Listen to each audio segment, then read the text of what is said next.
Hello' guys, আমি আজি আহিছো মানে ইয়াত এই ঘৰটোত মানে মানুহ এটা মৰিছিলে।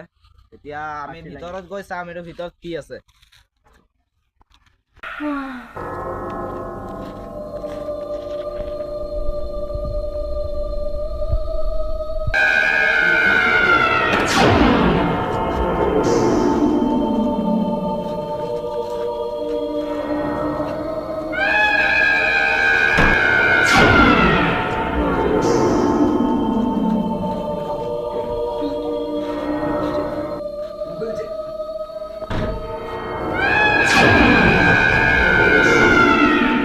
Guys, দৰজাটো নুখুলিছে, এতিয়া মই কি কৰিম? সিহঁতে দুটাতো ওলাই গ'ল এতিয়া।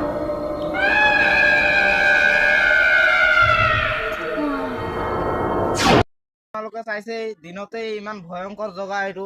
দৰজা চৰজা বন্ধ হৈ গৈছে আৰু ৰাতিও যাম। যদি আপোনালোকে লাইক ছাবস্ক্ৰাইব কৰে তেতিয়াহ'লে আমি